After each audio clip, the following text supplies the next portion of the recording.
பொன்னி வந்து சமையல் பண்ணுறதும் அதே டைமில் வந்து அவங்க மாமனார் போய் வந்து அது சந்தோஷமாக வந்து சாப்பிட்றதும் வந்து நடந்துகிட்ருக்கு. இந்த சூழ்நிலை பொன்னி வந்து ரொம்ப கஷ்டப்பட்டு வந்து அந்த கடையில் வந்து வேலை செஞ்சிட்ருக்காங்க. இங்கே என்ன பண்ணுறாங்கன்னா, இதை தெரிஞ்சு கூட என்ன பண்ணுறதுன்னு தெரியாமல் யோசிக்கிறாரு சக்தியோட வந்து அண்ணன்.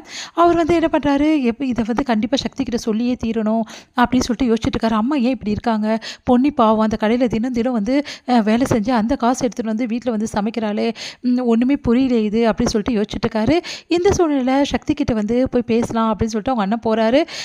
சக்தி கொஞ்சம் உங்ககிட்ட பேசணும் அப்படின்னு என்ன விஷயம் அப்படின்னு சொல்லிட்டு கேட்டோன்னே, இல்லை பொன்னியை பற்றி என்ன நினைக்கிறதுக்கு என்ன இருக்குது, அவள் ஜாலியாக தான் இருக்கா. சரி அம்மா இந்த மாதிரி ஒதுக்கி வச்சுருக்காங்களே ரொம்ப தப்பு தானே. தப்பு தான், யார் இல்லைன்னு சொன்னால், ஆனால் அவளே தானே வந்து இந்த மாதிரி பண்ணிகிட்ருக்கா. நீ சொல்கிறதெல்லாம் கரெக்டு, பொன்னி உன் பொண்டாட்டி தானே. ஆமாம் அப்படி சொன்னோன்னே, எதுக்கு இப்படிலாம் கேட்குற அப்படின்னு சொல்லிட்டு கேட்குறாரு. பின்ன என்ன, அவள் என்ன பண்ணுறா ஏது பண்ணுறான்னு உனக்கு தெரியுமா அப்படின்னோடனே, என்ன சொல்கிற, ஒன்றுமே புரியல எனக்கு அப்படின்னு சொல்லிட்டு சொல்கிறாங்க. நீ போய் நாளைக்கு காலையில் நான் ஒரு இடம் கொடுக்குறேன், அந்த இடத்துல போயிட்டு நீ போய் பாரு, பொண்ணு என்ன பண்ணுறான்னு அப்போ புரியும் உனக்கு. இப்போ பொன்னியோட வழி உனக்கு தெரியலல்ல, அப்போ உனக்கு தெரியும்டா அப்படின்னு சொல்லிட்டு சொன்னோன்னே யோசிக்கிறாரு. அண்ணன் என்ன சொல்கிறாரு அப்படின்னு சொல்லிட்டு உடனே போயிட்டு சரி ஓகேன்னு சொல்லிட்டு பொன்னி வந்து கரெக்டாக வந்து வெளியே போகிறாங்க வேலைக்காக. கரெக்டாக சக்தியும் வந்து பின்னாடியே போகிறாரு. போயிட்டு வந்து பார்க்குறாரு. பார்த்தா வந்து பொன்னி அந்த மாதிரி மாடு மாதிரி உழைக்கிறாங்க. ஃபுல்லாகவே வந்து அந்த வேலையெல்லாம் செய்கிறாங்க.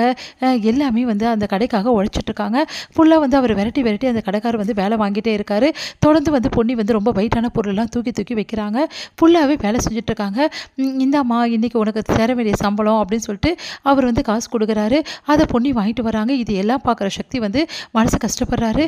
பொன்னி வந்து இந்த கடையில் போய் வேலை செய்கிறாளா, அப்போது வந்து அவள் சாப்பாடுக்காக தான் இவ்வளோ கஷ்டப்பட்டுட்ருக்காளா, நான் வந்து எதுக்கு இருக்கேன் எனக்கு ஒன்றுமே புரியலையே அப்படின்னு சொல்லிட்டு சக்தி யோசிக்கிறாரு. உடனே வந்து அவங்க அண்ணன் வந்து கேட்குறாரு, என்னடா போய் பார்த்தியா அப்படின்னு. பார்த்தேன்னா அப்படின்னா, உனக்கு இப்போ புரியுதா அவள் எவ்வளோ கஷ்டப்படுறான்னு சொல்லிட்டு, வீட்டில் எப்படி பண்ணுறாங்கன்னு பார்த்தியா, சப்போர்ட்டாக நீ தாண்டா இருக்கணும், ஆனால் நீயே இப்படி இருக்கிறது எனக்கு கஷ்டமாக இருக்குது, பொண்டாட்டிக்கு சப்போர்ட்டு புருஷன் தாண்டா அப்படின்னு சொல்லிட்டு சொன்னோன்னே உடனே வந்து யோசிக்கிறாரு. சாரிண்ணே, இந்த சாரியை என்கிட்ட சொல்லாதடா, எப்படியாவது அம்மாவை சமாதானப்படுத்தி பொன்னியை வீட்டுக்கு கூட்டின்னு வாடா, அதான்டா கரெக்டு, எப்படியாவது எதாவது பண்ணுடா அப்படின்னு சொல்லிட்டு போகிறாரு. உடனே சக்தி வந்து ஒரு முடிவு எடுக்கிறாரு, எப்படியாவது பொன்னியை கூட்டின்னு வரணும் அப்படின்னு ஜெயா கிட்ட போய் பேசுகிறாரு. ஜெயா வந்து இங்கே பாரு அவளுக்கு கொடுத்த தண்டனை தான் அப்படின்ற மாதிரி சொல்லிடுறாங்க. அதனால் வந்து சக்தி வந்து ஒரு முடிவு எடுக்கிறாரு. சரிம்மா இதுக்கப்புறம் நானும் இந்த வீட்டில் சாப்பிட போகிறதில்ல, நானும் பொன்னி வெளியே சாப்பிட்டுக்கிறோன்றாங்க. அதை கேட்டு வந்து அதிர்ச்சி அடைகிறாங்க ஜெயா. இதோட முடியுது.